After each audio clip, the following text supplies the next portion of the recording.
Now, today we have with us Mrs. Astha Gill. So, I had a session with her. We had a very basic mock session while we were discussing what all we'll cover. And I cannot put it in words the amount of insight we got about the aviation industry. And that's why I think it's extremely important for each one of us, especially students, to know from the person in the industry about their respective profession. And now that we have 20 years of experience, the panel member has 20 years of experience, so I'm sure there's so much of insight that she'll have to add. Mrs. Asta Gill, an accomplished trainer come educationist with 2 decades of professional experience. She is an aviation veteran who started her professional journey at a very young age. She started flying as a flight attendant. Many of you commonly know this job as air hostess, cabin crew. Mrs. Gill started working in a teenage. Her journey with the aviation industry has been quite exciting. While she was enjoying flying as an in-flight manager with the then best airline of India, Jet Airways, as you all know. Hello, So, Bhumika. How are you? hello, all good, all good. And So I deliberately got into having a session with her because I told her that the amount of things that you're going to tell us today, the amount of insight that you're going to give us today, is going to be so insightful that while we'll be into the session, I'll get so distracted. I won't be able to follow. So just be ready for the amount of insight that she has for all of you. And the beauty of the session is going to be that she's going to give a very personalized experience, a very real life experience. It's not something that she's read, it's something that she's experienced herself. oh yes, absolutely. Thank you first and foremost for having me here, and thank you for giving such a lovely introduction. I think it was the way you explained me. Very few people can do that. Probably my mom can do that, but you went on, and the way you described about the professional journey was amazing. Right. So thank you for doing that, and I'm also pretty happy to know about Meraki counseling and especially the psychometric tests and all that you guys are doing. So congratulations, and I'm sure a lot of students are going to learn a lot and will be able to make good career choices for them. Thank you so much. So So much. everyone out here, I'm glad that they are here and they are still passionate about aviation, in spite of knowing that the lockdown is going on. Uh, Understanding that the middle berths cannot be kept on ground for very long is a feeling that everyone needs to have. And I'm happy that the numbers show that people still have the spirit in them and are really looking forward to become a part of this mesmerizing industry. All right. So, That's great. Mrs. Gill, aviation industry back in your time, because it's been 20 years, I know the stigma is still here, but back in your time, it must be considered as a very unique industry, as a very niche area. So, how did you decide to make a career in aviation industry, and where did you begin? Okay, so Bhumika, I would first like to tell you one fact, which probably you might find surprising, that aviation industry was mesmerizing 20 years back. It was fascinating 20 years back, and it's fascinating even today. So when we think of the aircrafts, when we think of these metal birds, even after flying for so many years and being associated to this industry for so many years, I still, every time I look at the aircraft, I keep admiring it. So I think that's the glamour and that's the beauty of this industry. Yes, the difference is probably the awareness. So as far as awareness is concerned, I feel that today people are more aware of what this industry is all about as compared to what they were aware of 20 years back. Right, right. Makes sense. And what are the various job opportunities? Because honestly speaking, either we have questions related to commercial flying or we have questions related to cabin crew, which I'm sure you'd be able to throw much more light on both the professions because you've also personally been through that. So, besides cabin crew and commercial flying, what are the other options that are available in this industry? Yes, so that's actually quite an interesting question because a lot of people think that these are the only two options because pilots and cabin crew form a part of the operational team. So they are on board, and people are not much aware of the other options available in this industry. However, for the ones who are not aware, I would like to give them the good news that whichever stream you belong to, you have an opportunity for yourself in this industry. So, and the best part is that since it is one of the most high-profile industries, even if you are a science student or someone from humanities, a mass communication student, a psychologist, or whatever, whichever field that you have chosen for yourself, still, if you want to associate yourself to the aviation industry, there are ample opportunities. So you are in a win-win situation. You have done something in your academics which you wanted to do, maybe.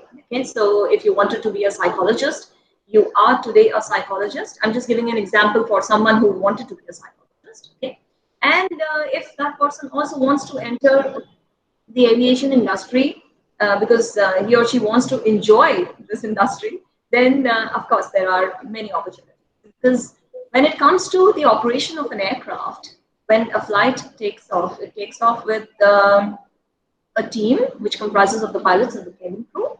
But a flight cannot take off without the team on ground. And this team on ground comprises of engineers, of flight dispatchers, of a lot of people, ground personnel who are actually making everything possible for us on board. So we also need doctors. We also need, who have specialization in aviation medicine. We have nurses, paramedics. We have a lot of people who are contributing to the industry. So if you are from a particular stream and you're doubtful that you can become a part of aviation or not, then I think a little bit of counseling and understanding on this career perspective will help the students get into this. Right, right. So the crux of what I understand from Mrs. Gill is the fact that irrespective of the fact that you come from commerce background, humanities background, PCM background, PCB background, and even after you venture into any random course, even after class 12, you still have aviation industry which is open to you. Because a lot of people Absolutely. are saying that, oh, I love traveling, or probably I just like the science side of it. So just probably simply venture into commercial flying, which is not the case. You have ample of options open. So yes, Absolutely. we'll definitely be talking about commercial flying, and we'll also be talking about cabin crew in much more detail because that's what the entire student population is majorly looking at. However, before that, we'll take up other questions as well. Absolutely. Okay, so how can one enter in the industry immediately after 12th and also after graduating the college? Okay. Now, when I started, I was a teenager, okay, and I started at a very early age. So Mhm. I just happened to appear for an interview. I'll be very honest on this. Okay, so there was Jerryways conducting interviews in Chandigarh, okay, and I happened to be there. So I just went for the interview, and I got through. And within a few days, I was a part of one of the biggest airlines of India. So this happened for me at a very fast speed, I would say. Okay, and then I was like, okay, now I'm in an airline, but there's lots more to do. So there were things going on in my mind, and I decided that it's important to also work on my educational qualification because if I want to enhance myself, that's something that I also need to continue doing. And trust me, Bhumika, it's amazing. You know, when you fly, you have enough time to take up anything else that you want to. So, as a cabin crew, as a flight attendant, I had enough time to enhance myself otherwise. So, I started pursuing my undergraduate program, and then I did my post graduation in human resource, and I eventually also did my master's in education. So, all of this that I did was during my flying tenure. Thus, I could also enhance my training capacity and competency, which I also did during my tenure with Jerryways as a crew. And I got ample opportunities to train, and I became a hardcore trainer as well within the airline itself. So I could venture out while I was flying because as a cabin crew, there was a lot that I was learning. But besides that, I had enough time when I had my off days or when I was on a night hall. So I could actually think of enhancing myself, which unfortunately Right. many other jobs don't give Hmm. you that kind of option. That's So very true. The amount of grooming that you have in this industry, uh, yes. and the amount of opportunities that you have in the industry. Let's say where you when you decided that okay, maybe cabin crew is that's it. I mean, I don't want to continue as a cabin crew any longer. You ventured into a different industry altogether. I mean, into the different profession altogether.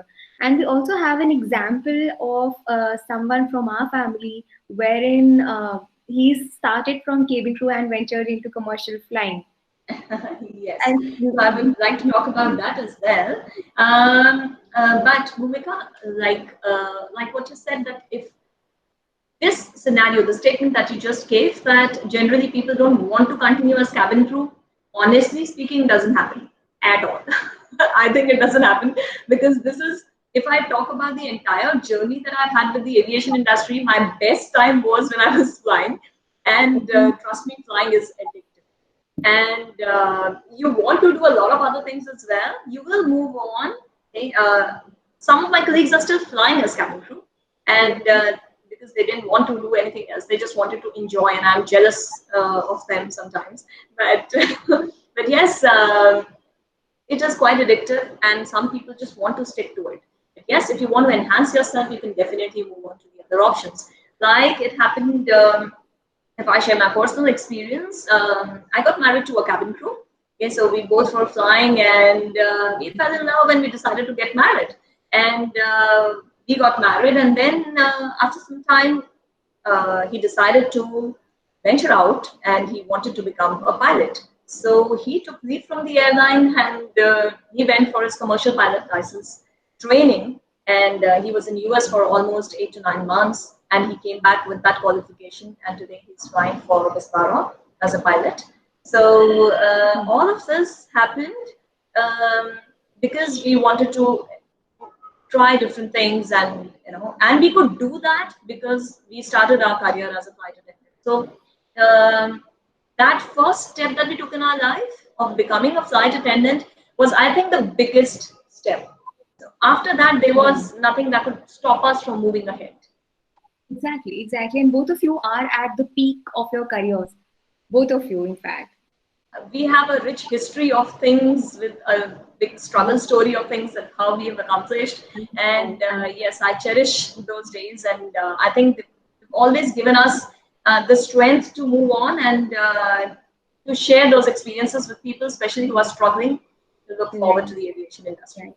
I'm sure it's not that industry for any industry for that matter. It's not always that easy. Like today, you see a successful person and you see that, oh wow, I mean, this is so fancy. You always admire that person. You always look up to that person. But the fact that still remains behind that there is 10 years of slogging, probably 15 years of slogging to be that successful today where you probably are. And I'm sure you would have also had that history.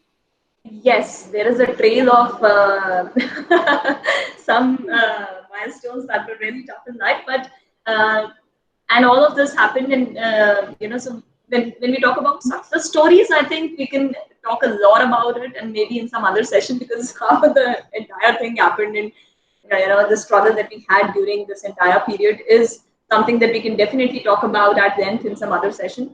But so. Deciding to change from flight attendant profile to another profile was, of course, a big decision. And so you are actually leaving that fun part, you're leaving a challenging part and trying some different challenge. So that was Right. very interesting, and also brought along a lot of hardships. But we thoroughly enjoyed that period, and if we are here today, it's all because of the struggle that we faced during those days.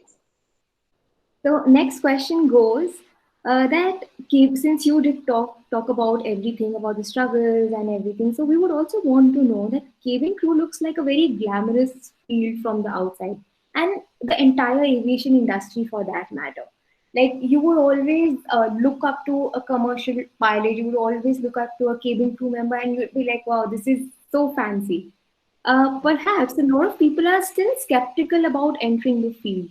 What is your take on that? And what do you think are the pros and cons? Okay.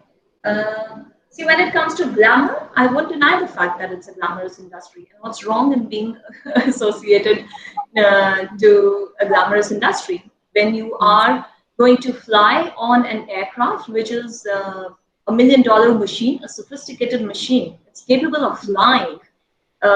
See, when the Wright brothers designed the first aircraft, they would have never thought that they are going to be fuel battles, they are going to be luxury travels, they are going to be queues for employment issues. They would have never thought of what aviation industry is today, and the kind of fascination that it still holds today.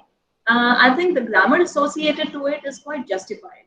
So if we Very really want to work for this kind of high-profile industry, we want to represent an airline, we want to be on that $1 million machine, we need to add face value to it. So that's one. However, what people have a misconception is that it's only about face value. And here I would definitely like to give an insight that number one, not everyone can associate to the aviation industry because it requires guts, it requires the courage, and it requires the comfort to face the challenges that this industry has. It's a very dynamic industry.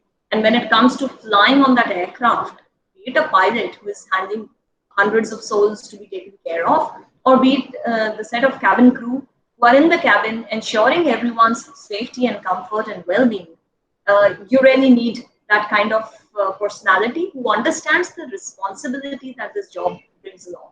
Because it has two sides. So you might see a smiling face all the time on the aircraft, but trust me, God forbid, if there is an evacuation, you will see, someone bringing out that furious and a courageous woman, and or could be a man who is ready to take care of every soul on board and will die for everyone on board.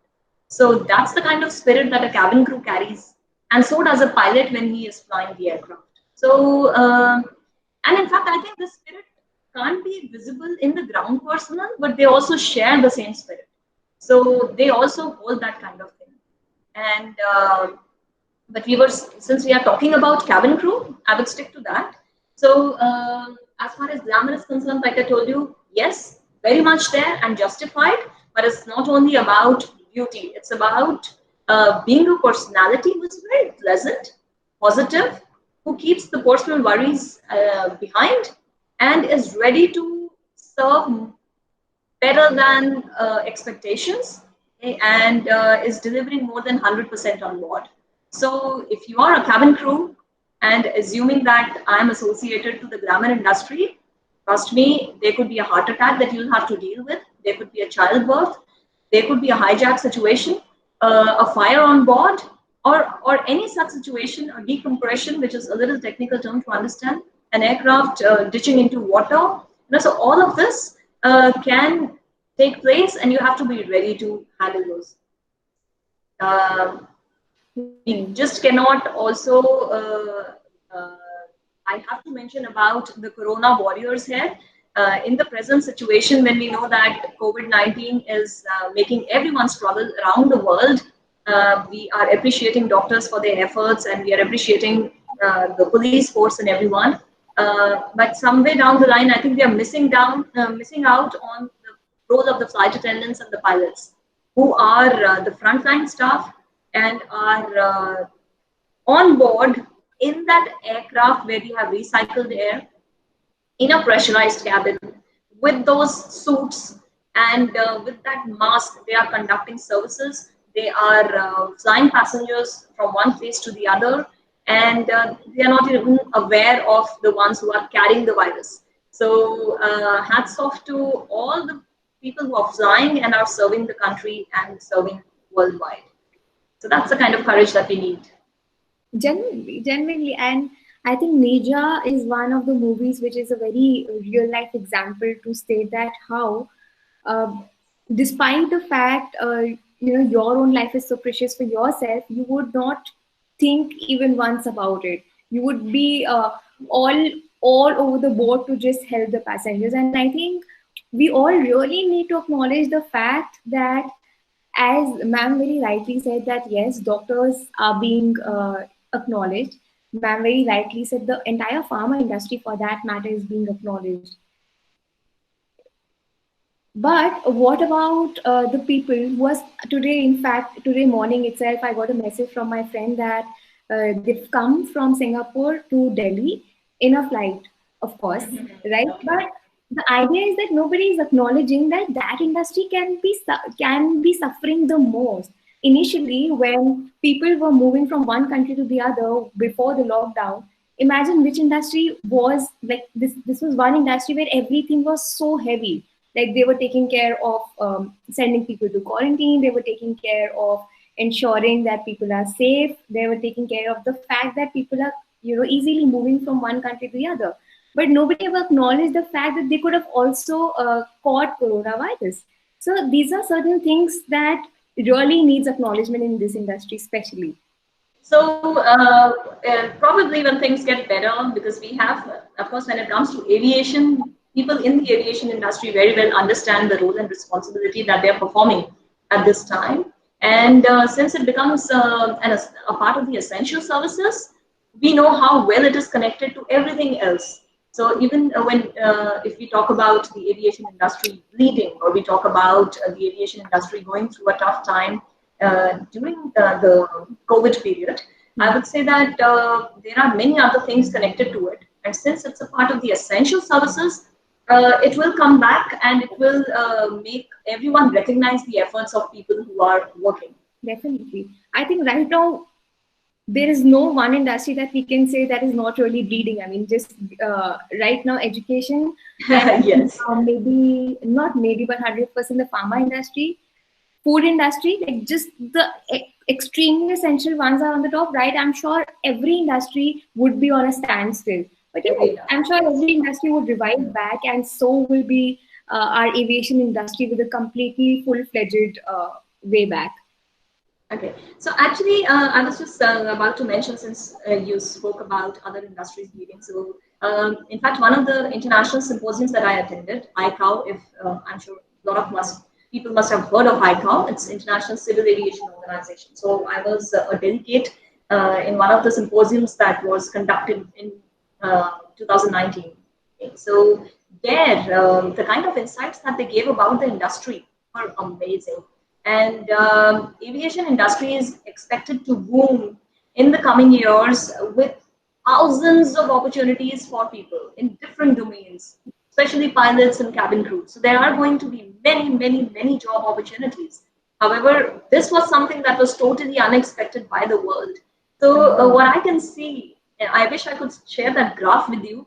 The best part about that graph, which they displayed, was that India is going to do amazing as far as aviation industry is concerned. It's going to be the fastest country growing when it comes to aviation. So lots and lots of jobs, and it's just about things getting better, because once the industry is back in its form, which it has to, we don't have a choice. Aviation has to come back, and once it comes back, it is going to come with ample opportunity. I'm sure, and in fact, I'm sure COVID-19 has made situation worse for all. However, aviation industry was still on the boom. Yes, there were certain private companies that were having their own losses to deal with. They were having their own perspectives to deal with, but I'm sure that wasn't really related to aviation industry in particular. Am I right? Could please correct me if I'm wrong there. Was that true? Um, so you're talking about the relation of other industries. Future and Jet Airways, like how what happened during this thing last year. Okay. See, Bhumika, actually, when it comes to aviation, we have to accept the fact that it's dynamic. It's Yes, dynamic because of the expenses involved. It's dynamic because of the sophistication that the machine has. And one machine down means that it's going to shake the whole industry. And of course, that did not happen with Jet. There were different mysterious reasons and some unsolved situations that happened. However, when Jet and Kingfisher left the aviation industry, the other airlines became stronger than what they were, and so this was good. So every airline, be it SpiceJet, Indigo, Vistara, AirAsia, all these airlines decided to expand. because they had to cover up for the requirement that India had. And a lot of people got placed in these airlines. Yes, of course, a change is always difficult to accept. So it became difficult for people who were working with that airline for many, many years. I'm talking about Jet Airways and Kingfisher. So when they left those airlines and they joined the new airlines, of course, the change was a little different, but they got opportunities, and the other airlines got the opportunity to grow. Exactly. So they covered up for the sectors and all that Jet Airways was providing. And yes, for some time it definitely is kind of turmoil, but things started, they were settling down before COVID happened. So Jet was, for some time we were expecting that it would come back, but yes, then everyone gave up and started joining the other airlines. Also, since the kind of experience that people have had in Jet Airways, people started moving to other organizations, other domains. So not really aviation. They did not really focus on aviation. They also started venturing out other organizations, other domains, and they are doing pretty well. So people have shifted from airline to the other hospitality industry and other fields. They've also shifted to public relations. They've shifted to some technical fields as well. Like I mentioned about the qualification. So if you are qualified, you can use your work experience plus your qualification for other fields as well. Right, right. Exactly, and that makes total sense. So, when a lot of you wonder and say that, oh my God, there will be some impact on an employability, let's understand the fact if I'm in a, let's say, travel and tourism industry, problems would come there, ups and downs will come there. Like as far as I remember, last year, Cox and King had lost out on a major business, right? Yes. And same goes with something like food and beverages industry. Same goes with hotel management. Same goes with pharma industry. Every damn industry would go with their ups and downs. But the idea is to understand कि किस industry में कितना dynamism है and dynamism है. And it goes without saying that aviation industry is one that industry where it holds so many job aspects and so many trending careers that will, I'm sure, as you said, as you mentioned about their symposium also, will also give us much more broad platform before we could ever consider. Yes, so if you worked for an airline and you are trying to try something else, you will be able to do that very well because, for example, if tomorrow I decide to open a coffee shop, I think that's something that I will be able to do very well because I've been a crew and I've been associated to the hospitality industry. So I think I will be able to manage my clients and I'll be able to take care of my customers very well because I have aviation. I'm sure. Similarly, if I'm trying to get into teaching or because of my qualification, I can even do that because the kind of patience that the aviation industry teaches you is useful in every industry. Exactly. Which definitely takes me to the question that what skill set and what qualification do you think are the must to have in this industry? Okay, so I'll start with tell me, what was that? In this career and in this industry. Okay, industry would be a very broad term because when it comes to industry, there are so many job opportunities that we can't really talk about qualification. I would put it this way to answer that question that whichever field that you are from, you can definitely find something for yourself in aviation. So that's one thing. However, if I talk about the operational team, so starting from a commercial pilot to a cabin crew to engineering, for a commercial pilot, you need to have PCM and 12. Okay, so that's one thing for sure. Then you can, of course, commercial pilot has a different procedure. So once you've done science in 12, you can you have to appear for medicals. So it's class 2 and class 1 medical. And then you have to appear for written exams, and flying school is one of the toughest choices that candidates have to make. Of course, this is something that holds a lot of investment. It could vary between 75 lakhs to 1 CR. So that's the kind of investment that is expected today for a candidate who's looking forward to become a commercial pilot. Because you have to have flying hours, which are again very expensive because of thanks to the fuel prices. Every single flying hour will cost you around 12,000 rupees or something, and approximately 200 flying hours is what you need to have in your kitty, and plus the written exams, you're paying for those, then medicals, license conversion. So there are a lot of things when it comes to a commercial pilot. I'm not saying that this kind of investment cannot be done by an average man. What I'm trying to say is that you can choose other opportunities. You can start with something else. You can enter the aviation industry, and then you can venture out. Then you can start preparing yourself for a commercial pilot. That's another option, tried and tested, worked in our favor, and I think that has been pretty helpful. Not only for from my personal experience, but I've also suggested this to other people, and it has worked very well for them as well. Right. And yes. So, as far as basic qualification for a flight attendant is concerned, you need to be 12th pass out, and you must have the minimum height requirement. So, if people in the webinar want to make a note of it, your minimum height requirement is 155 centimeters for a female, 170 centimeters for a male candidate. Now, reason is not that you want to look good with that kind of height, but the purpose is that you are going to perform certain safety duties in which your arm reach is required. So this is what is the minimum required in case of height. When it comes to the face value, the airline would not expect any visible or very prominent cuts or scars. Rest is okay with them. And also some visible tattoos again. So if you want to ink yourself, you need to be very, very careful. I warn you, don't ink yourself because that can go, it can create trouble if you want to join the aviation industry. So that's another. So visible tattoos become an issue for candidates. So this was the basic criteria when it comes to a flight attendant's profile. But there is also an advanced criteria which is applicable to almost every profile of the aviation industry. And that's about the right attitude to perform duties. This is an industry where if the industry is giving you a lot, same is expected from you.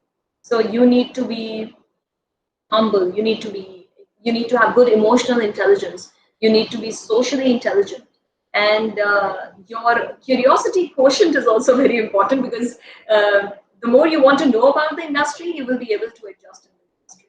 It has a multicultural environment, beautiful environment, you're going to love it, but you need to be ready to accept it. So if you are someone who is an introvert and just refuses to talk to people, then you might find difficulty in becoming a part of this industry. So you have to be open to accept a multicultural environment. You have to be very good as far as your communication skills are concerned. That's another very important point. Because you have to converse all the time. So you have to be very good when it comes to English fluency. And why I'm specifically mentioning this is, Bhumika, because there are a lot of people, like I have my YouTube channel and I make videos and sessions and tutorials for candidates who want to associate themselves to this industry. But when I see candidates also watching certain videos where it is said that कोई भी join कर सकता है industry and आपको tension लेने की जरूरत नहीं है, कोई भी crew बन सकता है.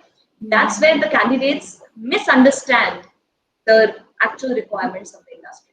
So कोई भी बन सकता है, but conditions apply. So you need to have that kind of profile which the airline requires. Right. I'm definitely sure. I think yesterday also, since we had this webinar on entrepreneurship, and we were discussing certain tips like how you need to become adaptable, how you need to understand that there will be very, very random and very, very quick changes in the industry. So we need to be a little adaptable to all of that. And I'm sure certain skills are always there for each industry. And in the aviation industry, especially, yes, the physical aspect of it, the physical fitness bit of it is what also we are going to talk about. But besides that, there's certain kind of personality, certain kind of aura. Like because it's a service industry, at the end of the day, you're also dealing with people in a lot of areas unless you're completely in the back-end technical area. You're 100% dealing with people.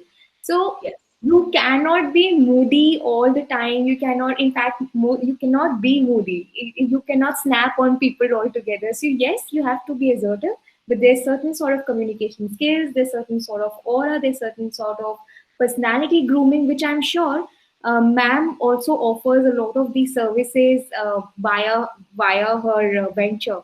So if you would be able to also lay an emphasis on that, again we have a question for you. All right. Before Okay. that, can we take up this question? How do you use to keep your fitness levels in check, and how important was it to keep a tap on fitness? Because all the students out there, rather most of us, in fact, only one of them that I know right here is preparing for NDA, and him I know that he's taking a complete check of the physical fitness.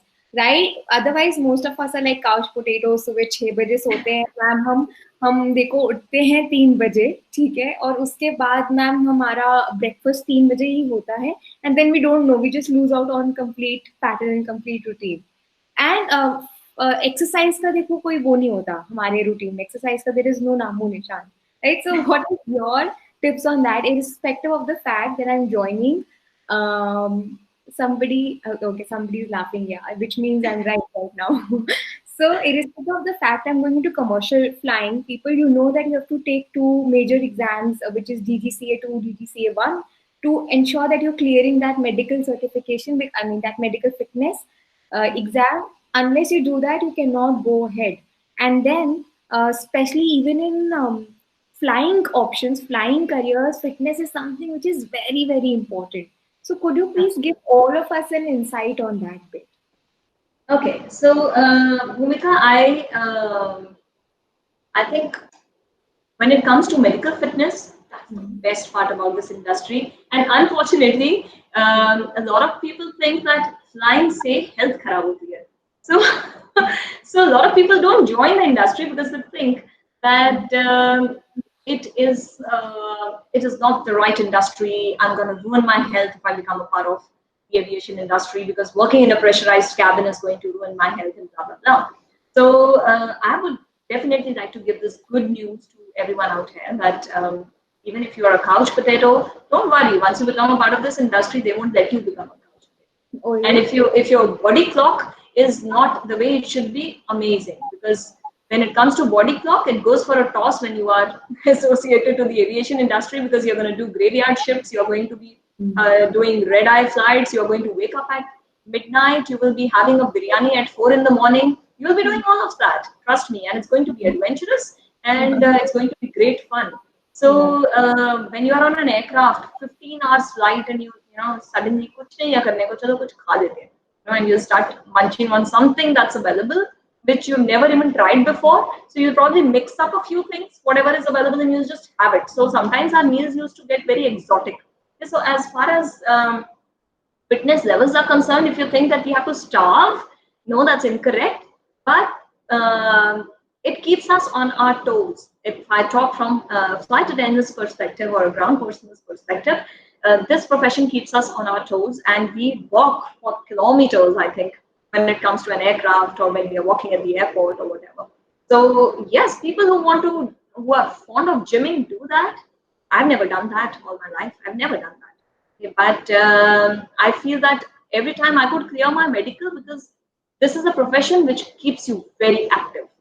As far as pilots are concerned, yes, their medicals are stringent in comparison to cabin crew. Okay, so cabin crew also has medicals, by the way. Huh? So we have initial medicals, we have them every year. When it comes to pilots, they also have medicals, frequent medicals, and very strict medicals.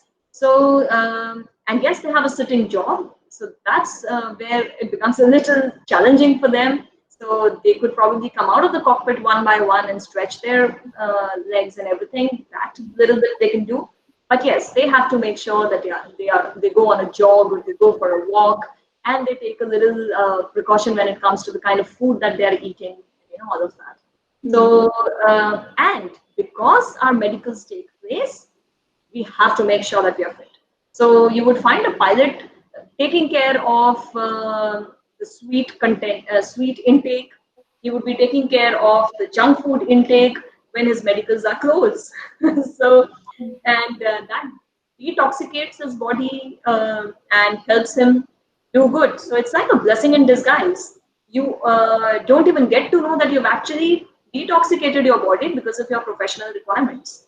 So in a way, I think when I compare myself to the other aviation friends, sorry, not the aviation friends, the other friends who are not in the aviation industry, I feel that our fitness levels, thankfully, are much better because of the industry that I belong to. Right. Even though I'll be taking all of the questions, but one of the students is asking, student, can alcohol be an interruption in the medical test? I'm sure, I think alcohol Absolutely. तो नहीं जाना चाहिए उसी समय में. Medical test P के जाओगे तो डेफिनेटली पकड़े जाओगे. So you can't drink and go for your medical test. So see, as a cabin crew, as a flight attendant, as a pilot, especially this operational staff, we have a breath analyzer test before every flight. It's a mandate. And after the international flights, a mandatory breath analyzer test. So when you land back, again you would have a breath analyzer test. So you don't even have a scope of drinking on board discreetly. So you are at a very, very responsible position. So you can't take a chance. As far as medicals are concerned, when you go for a medical test, for example, your initial qualifying medical test, of course, you don't need to be drunk. If you're drunk, your blood tests will show that there is alcohol. So as the operational team, we are given guidelines, and those guidelines are that you have to be away from alcohol at least 14 hours, 15 hours prior to your flight. Right. So if you've had a drink, you cannot fly. Say after 3 hours, if you're assigned a flight, you have to refuse for that duty. Of course, of course. That makes sense also, because that's a huge responsibility that you have in hand right now. And one more thing that I wanted to ask you, that since yes, as you mentioned so many things about physical fitness and everything, आपको क्या लगता है, like how did you back in that time used to keep a check on your own physical fitness, since you never went to the gym? So आप कैसे manage करते थे? What all did you used to do to keep yourself in check? Okay, so I tell you a secret. I wasn't really, Yeah. I wasn't really into exercising as such. But like I told you, of course, limiting what I was eating was important. So not starving, but making sure that I don't, jump into the pool of gulab jamuns available on board, and all those lovely pastries that were uplifted by Taj Catering, and all of that is something that we had to have a control on. But like I told you, since we were always on our toes, a lot of things that we ate were taken care of. And a lot of people also opt not to eat on board because the aircraft food is not as healthy an option as compared to home food. So we also started carrying our own food from home because, of course, due to the kind of meal that is uplifted on board, it has preservatives, it has the kind of content which is not healthy to be consumed every day. So so that was one thing that we used to do, and we also used to pick some healthy options. So instead of having, a pastry, like I said, we could probably choose cornflakes or something else which is a healthier option as compared to the other ones for which you would always get a strong craving. Definitely. So that was one thing. Also, Bhumika, as you're aware, I'm a mother of two. So when I went on maternity leave, I had put on a lot of weight. So both maternity leaves, I have two daughters, and both the times I had put on a lot of weight, and I could have never shed that weight if my airline would have not pressurized me to do so. So thankfully, when the airline said that, okay, ma'am, if you want to come back and fly, you make sure that you're fit and fine and you are in your BMI. So that's when, of course, it became important for me to follow a fitness regime, to make sure that I'm eating the right things, and I'm back in shape to fly as a cabin crew. So I think that the pressure that the airline had put on me was amazing. And they do that with every person, every lady who goes on maternity leave. Only then we are able to fit back in the uniform that is given to us. Otherwise, we would be the, Of course, you can easily. I probably would have not fit into the screen with the kind of weight that I had put Yeah. on. So, Okay. So people who have issues with the weight concern and everything, I'm sure that one industry would help you to do so, and a bit of it if you're 100% sure that this is what I'm aspiring for. I'm certain, especially for the medical check and everything, we can always keep a tap on our own physical fitness bit. yes. When I changed my department, uh, I became such a restless soul. I wasn't used to sitting on a seat. And Hmm. so it was actually very difficult to sit in front of a computer and work because when you're used to running around in the cabin or running around at the airport, it is very difficult to actually sit and work. And hats off to the people that I see, they're sitting for like eight hours and working on a computer. I think it's crazy. So, like I told you, this is one thing that keeps you fit as well. Right, right, right. And so technically जिन लोगों का lockdown की वजह से routine खराब हो गया है, you guys are pretty lucky because as ma'am rightly said कि वहां पे भी you will have this routine where you have to adapt to a certain kind of routine. Of course it's not structured, you will have to take flights जो 2 बजे भी take off कर रहे हैं, 4 बजे भी टेक ऑफ कर रहे हैं, वापस आ रहे हैं, problem you have to come back on the same day as well. तो That's the आपको beauty. That's the या beauty of this profession. No routine. You're not aware of what's going to happen the next day. You plan a party, and that's for sure going to be missed.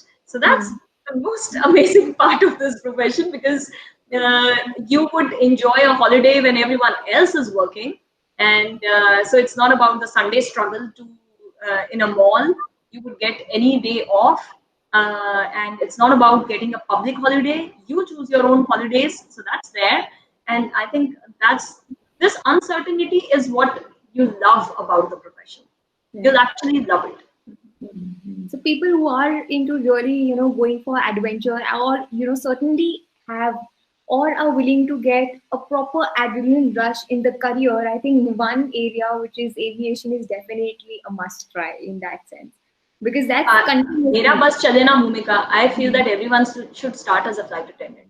एक Yes. साल काम करो. The kind of learning that you get in this profession, the kind of skills that you attain, and all that the kind of emotional intelligence, and the patience, and everything that you learn here is going to be useful throughout your life. So wherever you go, you will always remember those days when you were flying with the airline. Yeah. So imagine, despite the fact you don't come from a typical medical background, yet you manage so many heart attack cases, which is just very important to skill that has come in you, or something as simple as managing a lot of people out there, ensuring that everybody is doing fine. So it is not just on a level of you running on toes physically here and there, but also too much of emotional EQ balance, I'm sure, is needed in this industry.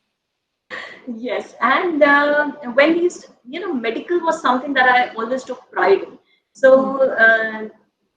the airline taught us, of course, a lot of things, but I think the medical part was the best part because it's a life skill that you can use forever, and it brings in an understanding that when it's about life and death, you hold. If you are a spectator, if you are the one who's going to handle the case, you are responsible for that person's life, and it teaches you a lot.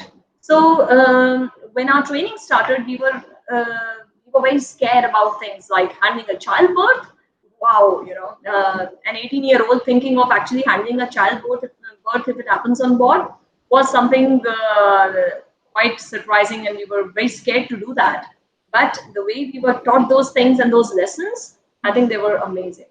And no crew can compromise on the kind of training that an airline teaches. We have regular briefings, be it pilots, cabin crew. The operational staff has regular briefings on every flight.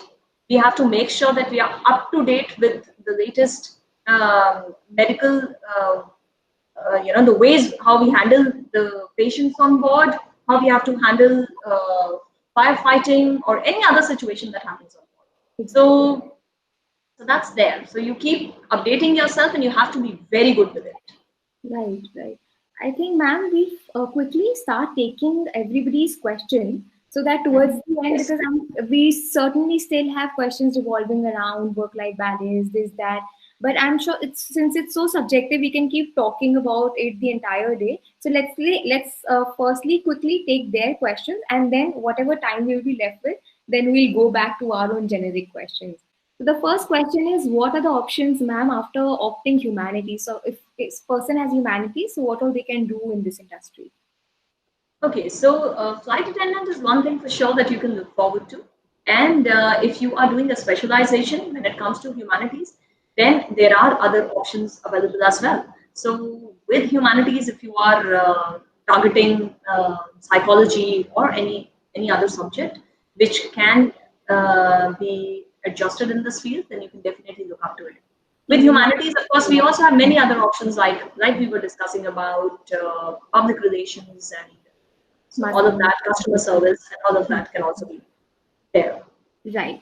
Assuming I am from general category, good at physics, are there any scholarships, number one, or are education loans are the only thing? Aviation was always a dream for me, but as of now, I think it's better to have a backup degree like BTech. Of course, I love physics and maths, and then continue following my dream afterwards. Try to filter my question as much as I could, would be waiting for a reply. Yes, this is the question. Okay. So when it comes to a science student, you have opportunities like I just discussed initially in the webinar that you can take up commercial pilot, you can even get into aeronautical engineering. So all of that you can do. If you have thought of completing your BTech first, excellent, you can go ahead and do that. And you can then look for opportunities in the aviation industry. However, if you're looking for any scholarships, I'm afraid there's nothing of that sort because we belong to the general category. So yes, there are certain government colleges which provide reservations, but otherwise you wouldn't have the option to look out for any scholarships. Loans are available, but unfortunately no scholarships when it comes to aviation. Right. And does the place from where you complete your flying school affect your career in the future? Is there any advantage if we go abroad for completing flight school? Yes, in fact, see, we have flying schools in India, but my personal experience is that when it comes to flying schools in India, because of the kind of weather conditions that we have, flying generally gets delayed. So, if you can afford going abroad, see, afford means that if you can take leave, you can go abroad and you can pursue your flying there, you'll be able to finish it in a stipulated time period. And then you can come back and you can get that license converted to an Indian license, which will be sent to the Directorate General of Civil Aviation. It might take some time. And this is a general pattern followed by a lot of candidates. So they go abroad, they complete their flying there. So flying, practical flying is what I'm talking about. And they come back and they clear their written exams as well. They get their license converted and then they get their commercial pilot license, which is applicable to fly in India. Right, right. So And I think your question was also about the genuineness. done. Hmm. So yes, even in India, have also like IGRUA, Chimes. These are certain institutes which are really good. But yes, I think the span that takes, the amount of time that takes, can get difficult. I've heard like even in IGRUA lately, a lot of people have not even gotten their training as completed. It gets very delayed. So that's what I've Yes. heard. So yes, so uncertainty could be there. So that is one of the reasons why people generally go abroad and complete their flying out there. And Yeah. but you also have to look out for the kind of flying school that you are enrolling yourself. So that's one thing that you need to be very careful about, because if you are not going and you're not investing in the right flying school, you might not get authentic flying hours. And when you come back, your license would not equal that kind of value that is required. Hmm. So, if that flying school, for example, is blacklisted by the Indian regulatory body, then that entire flying is wasted. And this has happened with a few people. So, you need to be very careful about the kind of flying school that you are enrolling yourself in. Right. So on this, of course, some candidates might think that it is a better idea to stick to India Hmm. and the Indian flying schools. But yes, then it comes to time. So time is investment that you need to be careful about. Right. So, ma'am, I've also heard, like, for example, not a lot of people would be ready to invest in the beginning. as ma'am rightly mentioned, if that's the scenario, you can always enter the aviation industry, earn for yourself enough, and then start investing in the flying and the training process. But A there's also, lot of people have done that. A lot of people. and the other way out is also an NDA route where you are going to simply Air Force. Via there, you can also come into commercial flying later. Is that also one of the cases? Yes, people do that. They generally retire and they come and join commercial flying, because once you are a part of Air Force, or you are flying for the defense, then definitely you would not like to join commercial flying till the time you've completed your tenure there. So that's at a very later stage. Generally, people that's not the route that people generally follow. So if you want to get into commercial flying, or you want to associate yourself to the commercial airlines, then direct option is what I would suggest. Makes sense. And usually, career span of cabin crew is slightly less compared to the other industry. So, does this become a reason for people to avoiding this career? Okay, so Prachi, who has asked this question? Prachi, Prachi. Okay, so Prachi, that's one question not only coming from you, I think that's in the mind of thousands of candidates. I'm a live example sitting in front of you. I flew for 15 years. I have, and of course, then I left flying, and I was also doing other things. But I still have colleagues who are flying. They're flying, they have children, they're married. When it comes to work-life balance, it's excellent if you're flying. You get amazing maternity leave when you're flying. You get amazing medical benefits, and so all of that is taken care of. So when it comes to the span of this career, it is, I think it's misunderstood. You can continue flying for as long as you wish to, provided you're medically fit, and also depending on the airline that you're working for. Like presently, the airlines are so new that they haven't really decided on the retirement age of cabin crew, because when it comes to the retirement age, people have to cross 45. That was something that they had set. Like Jet Airways had said that they want to retire the cabin crew at the age of 45. The other airlines are pretty new, so they are still continuing with people. Air India, the retirement age is 58 for a cabin crew. So all the national carriers generally keep 58 or 60 as their retirement age.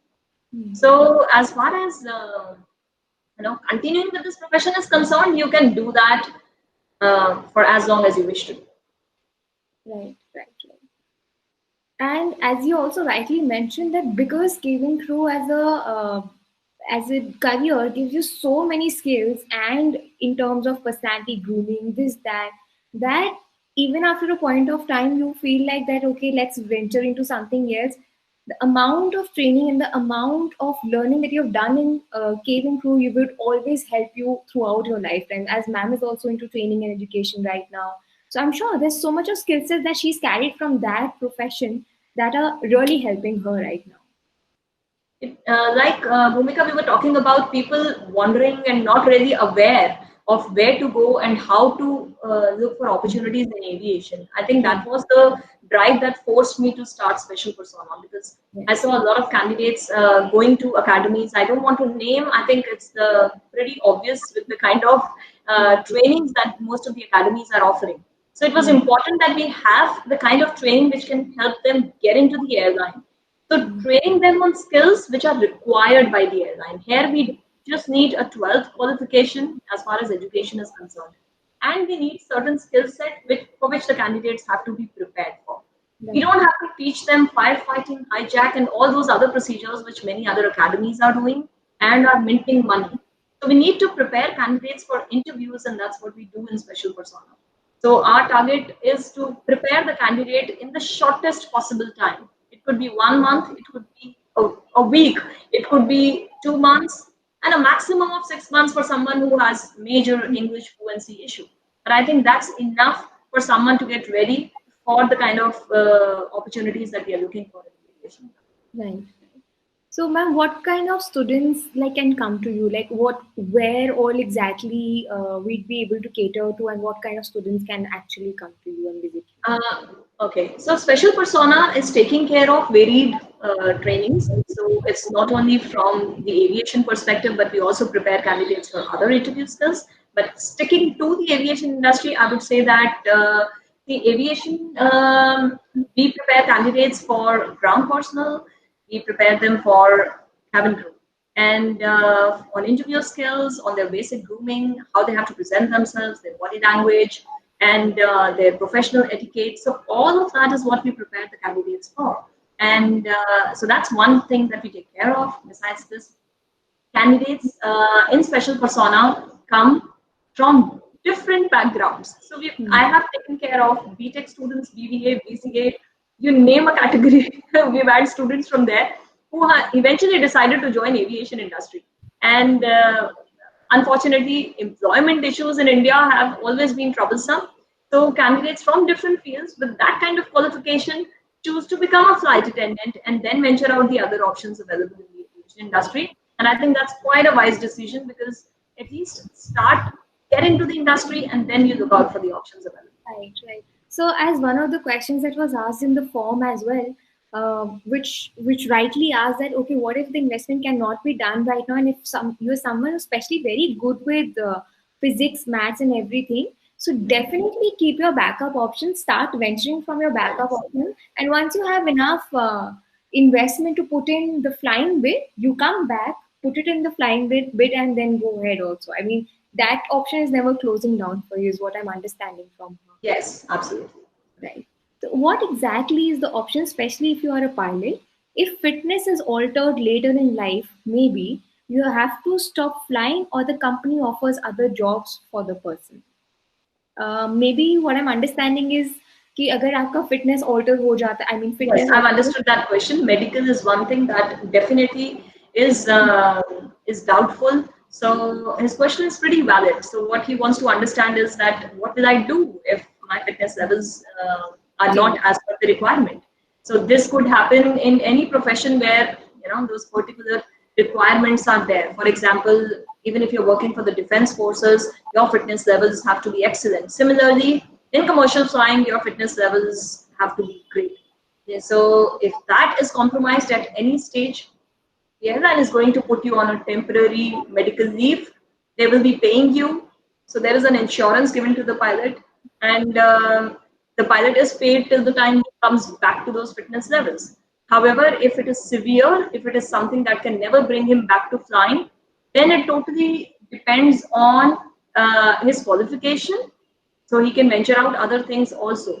I'm aware of certain pilots taking up simulator instructor flying, which means that you are not actually flying the aircraft, but you are an instructor for simulation flying, wherein you are teaching the other pilots with your knowledge, and you're a trainer pilot. So you are not playing with anyone's life because of your fitness levels, but you're teaching flying to the pilots, and this is an option that is available. So somebody could choose that. And otherwise, if you are, for example, a graduate in some other field, then you can also look out for other opportunities available within the airline. So yes, that risk is there, but if you're qualified otherwise, you wouldn't have. Right. And what if what happens if we do not pass the first grade medical test? Then you can't choose the industry. So class two is the first one, and then is your class one medical. So class one medical, like I told you, is difficult. But if you can't clear it, then you won't be able to move ahead. So if, for example, if in this group we have some 12th standard students or students who have cleared their 12th, first thing, go for your medicals. That's the most important thing. So if you're good to go, then move on with the other things. Okay, But so is there presently, not an option of reappearing? Like if you're done with it once? you can reappear. You can definitely reappear, but provided it is something repairable. If it is something that, for example, if someone has color blindness, then of course that person Right. cannot Right. fly. Yes. There's certain, particularly like the specific eyesight number that you need. All of that is pretty much mentioned. Eyesight is still, yes, but eyesight is still taken care of. It's not much of a problem, be it Right. cabin crew or pilots. Eyesight, yes, it's okay. In fact, pilots can wear spectacles, cabin crew can wear lenses, so that's not an issue. All right. What all is included in the medical test? I'm sure there's a very big list provided by Yes. DGCA. So I specify that you go there and look at it, because we start talking about it, then it won't end. Yes, And so this list is available in one of my YouTube videos as well, where I've described specifically spoken about the medical requirements. So she can uh, even have. and let's see what other questions we have. Um, would BTech be beneficial if I want to become a pilot? Beneficial, see, any qualification becomes beneficial. So I wouldn't say that BTech is bad if you're a pilot and you don't need to do. If you're already into it, might as well complete it. But you don't need to do it as a mandate. So you can start, you can become a pilot at a very early age, like you can become a cabin crew. So you can, if you've completed your 12th, go ahead. If you've had PCM, just go straight for flying. You don't have to do BTech to become a pilot. Right. So we also have a lot of questions revolving around, can we apply for foreign airlines in future? There's a specific tenure that we have to complete. No, you don't. You can straight away apply for foreign airlines. Go straight ahead, apply. There are a lot of airlines coming up with opportunities. In fact, even in this lockdown period, we've had certain airlines which have come up with opportunities for cabin crew candidates, and you just need to meet their basic criteria. Like I spoke about the height and weight and everything. So that has to be there, and of course the advanced criteria as well. And you need to prepare yourself for interviews. So Right. it's very important to understand that whatever time is available with you, you utilize most of it in preparing so that you don't uh, get dished at the time of interview. So Right. start preparing, utilize this lockdown period to enhance your overall personality, and you should be able to handle the interview very well when it actually comes up. Right. Mr. Manav Gill is really helping us out. He's also answering the few questions in the chat, and he's the one that we were talking about, who's gone from cabin crew to flying career. So, I think one very good question that has also come in, that is there any one of the best schools in abroad that we know of? Flying school? See, I can't really categorize the flying schools. The one from which my husband did his flying uh, is not operational as of now. And yes, there are many, but I would suggest that go to a place like you can fly from US. There are many interesting reputed schools there. We also have some good schools in Australia, but I would not suggest you to go to Philippines and all these countries where flying schools are not as authentic as the flying schools in US and Australia. Right, right. US And is a very good option. yes, yes. And lately we've had programs from Indigo and Jet, I guess, which are like very specific to commercial pilot. Like these are the ones that the private Credit has. programs? Yeah, so I Yes. think people have asked, and Mr. Gill has also answered that it's not too authentic. So could you just explain everyone here that what are these programs exactly about, and what's the flaw Okay.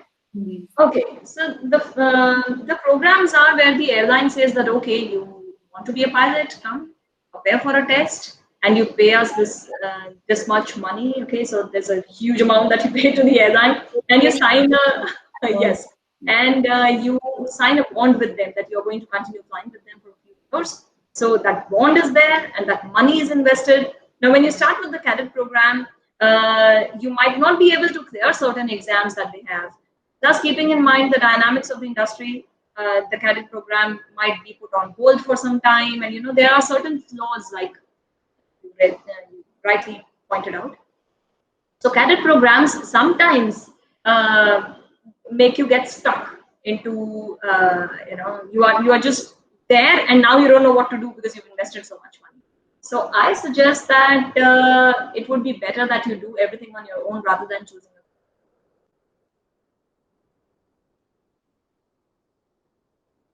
I can't hear you. Bhumika, you are on mute. Okay. Guys, did you just see our technical team guy? He's not the one you can Can I take put a. you on mute? He puts me on mute. Even if I suggest even slight disturbance, he Is would put that some me on personal grudge? mute. I'm assuming not. I'm hoping not, in fact. Thank God my husband doesn't have this control. Otherwise, would have been muted for the whole show.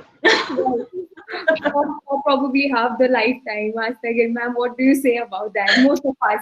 Most of us. So, what do you think will be the situation after COVID-19? Because I'm sure a lot of people would be concerned about this bit. Yes. So the best part is that we come under essential services. Hmm. So the world cannot survive without aviation, and it's going to come back.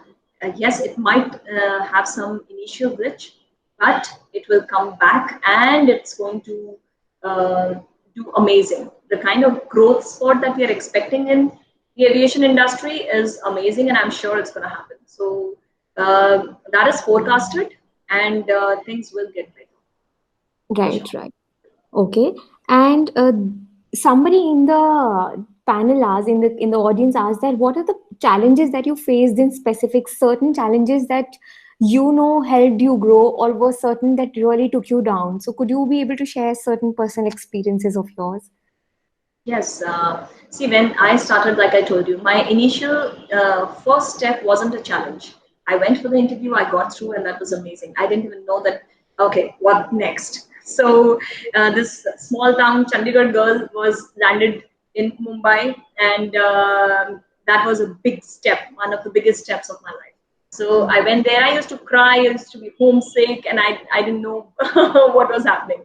So that was, I think, that initial challenge was that as a teenager you are now associated to the most high profile industry, and you have to accommodate, and you have to understand the requirements of this industry. And that's when, during my training days, I realized that I need to be very, very strong as far as my role is concerned, and the kind of, like I told you initially, courage required to perform those duties, understanding that there's medical and a lot of other things to be taken care on board. So all of that was a challenge. Secondly, after I adjusted to that environment and I started loving it, I also had the training kakida, so I wanted to venture out training. So I had completed my graduation while flying. So I got the opportunity in the training department. So I applied, and of course, I had to prepare myself very well to actually get into that thing. Because even if you are trying to shift from one department to the other, it gets difficult. So training was something where I had to prove myself that yes, I can handle the team. So training again, where I had to enhance myself. And while I was doing that, my husband decided to fly, and he wanted to fly, as in he wanted to start his commercial pilot training. So that was another difficult stage of our life where it was a big decision to take sabbatical. And thanks to Jet Airways, they gave us leave for 1 year, and he decided to go, and he decided to pursue his commercial pilot training. So that was again a difficult time where both of us were trying to venture out something in our careers, and I was also expecting a baby. So what was Hmm. happening at that time? Oh, So yeah. Too much on the he plate at one point. I'm sorry. Yes, yes, Yeah. a lot of Mm. things. So he did Mm. his flying, and when he came back, we realized that there were not many opportunities in India for flight. Oh. Yes, so that was something that shook us, because we were expecting the moment he would come back, we would have jobs for pilots. There were ample opportunities when he left for flying, but when he came back, job opportunities were less. And I was also back on my flying, and was also into training. So a lot of things, and a mother, so a lot of things happening at my end. So, but thankfully, we had the job. He continued as a crew. Then he became a trainer himself. So he changed his airline, he got into training. And finally, he became a pilot when the opportunities came back. So we kept moving on. And in spite of the dynamics of the industry, we we decided to keep moving, because if we would have been shattered with all that was happening, we would have never grown to this extent. So you have to be ready to experience all of this if you want to grow in life. That's Right. one thing for sure. And I think that's very, very beautifully coming up in almost every webinar when we talk about how the journey has been for each one of you. Because thankfully, we are so blessed to have all the panel members who are coming from all the top-notch areas, from the best of the fields. And all of them have continuously mentioned this one thing, that persistence is the key, perseverance is the key, consistency Yes. is the key. So even if you see in Mrs. Gill's life and Mr. Gill's life, there's so much of ups and downs that they've faced. but they could have easily given up. Yet they are here today because of the fact that they've not stopped, in one place where they thought that okay, that's it. So that's it wala jahan time aa gaya hamare liye, it gets difficult to reach to the peak. So I think yes, for all of you, because your careers are starting, it's important to understand कि ऐसे time आएगा, but वहां पे आपको कैसे अपनी skills, अपना coping mechanism use करके उस चीज से निकल जाना is the beauty of the whole thing. Is makeup and dressing up, why is it important in this profession? One, like I told you, it has face value. Okay, so you're associating yourself to an industry where it's important to dress well. You're representing the airline. You're going to be on the flying machines, so you need to be good when it comes to grooming. When you go on a wedding, when you go on a date, when you go to a party, don't you dress well?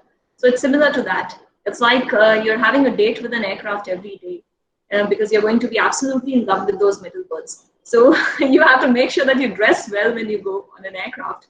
That's one side of it. Second, if you are once you learn these tricks, and you can probably go for a professional certification also when it comes to grooming. A lot of my colleagues are now actually into grooming as well. So they have their own business ventures where they have started their own grooming sessions where so they've taken it to another professional level.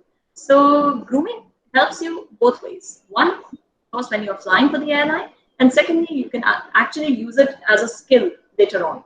Right, right. Yes. Yeah. So irrespective of the fact whether you are in an aviation industry or not, I think communication skills and grooming skills are certain skills which are important for a lot of industries nowadays, especially where you are representing a face value, especially wherever people are involved, especially wherever your speaking skills are needed, or you're into public speaking, mass comm journalism, a lot of fields for that matter would involve this. And I believe special persona is a beautiful platform to go ahead and have these skills. So be it you want to go ahead with the aviation or don't want to go ahead with the aviation, still if you wish to learn communication skills, how to crack job interviews, how to go about developing your personality, grooming your personality, I still feel that you should go ahead and look at what all services are being catered by Mrs. Astha and her venture Special Persona. One thing that And I want to add here is I take pride in talking about girls coming from remote areas where yeah, English was a constraint, where grooming was definitely a big constraint, and they are flying for the best airlines. And they are flying with international carriers like Qatar Airways. And wow. when I see them flying today and the kind of grooming and persona that they carry today is amazing. So when you see your students with that kind of success story, it's amazing. Right. So these are certain soft skills which can always be tweaked and turned. So you don't need to worry about the fact that, okay, probably right now I'm lacking in my communication skill. It can always be groomed. I'm lacking in my personality. Yes. It can always be groomed too. Why did you willing Doable. to get into Yeah. this industry specially? Right. And on an average, how much time does it take for one to clear DGCA exam? So that depends on your preparation. You Mhm. could probably clear the exam in the first attempt. However, you are allowed to give numerous attempts, but you have to make sure that you're well prepared before you go to the exam because every exam has requires different cognitive skills. So you'll have to make sure that you're so maybe Met is your favorite subject. So maybe you attempt it very well, but navigation is something that you find very difficult. So you'll have to put in extra effort for it. So prepare well. There are tuition centers. There are pilots who are training and who take care of this thing that the candidates are prepared the way they are supposed to be for these exams. Right. And I think we've covered this, but still, if there's any insight on what actually happens behind the scene, behind the curtains, because all we know is that we just have a specific image, either what we've accustomed, I mean, we've seen ourselves while flying, or we have seen ourselves in the movies or stuff like that. So, what is exact insight, if there's anything that you'd want to give to all of us from the industry bit? Okay, so like I said, Bhumika, once a crew, forever a crew, and and that's important to mention now as well, because behind the curtains is you generally see a very pleasant face in the cabin taking care of everyone's requirements. You would also find them on their toes, working really hard to make sure that everyone is happy on board. But behind the curtains is someone who is really, really struggling to make sure that all resources are met. And because there are limited resources on an aircraft, everyone's request is taken care of, and you're using your presence of mind, you're situationally aware of the scenario happening around you. Your senses have to be excellent. So you should be able to smell if there is anything wrong happening around you. You should be able to, even on the slightest sound which you're not familiar to, you have to, you have to raise an alarm, and you have to see why that sound is. So and that's the kind of situational awareness you would require behind the curtains.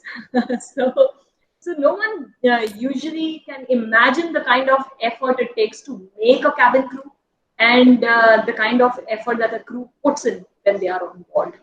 Because you've always seen that pretty face in the cabin, smiling and remaining very positive all the time.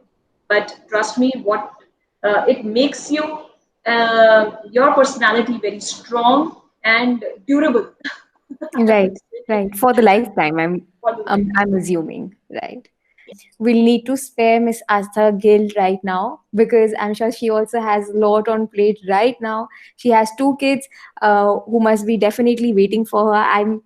I don't understand how come they've not entered in the room yet. Yes, I've tied them. Or quarantine them instead. Yes. Right. So it was so amazing to have you. For the first time, we could take up all the questions, and the session went very smooth. The kind of insights that you gave, I'm assuming for all of us out there, is definitely, definitely very much informative.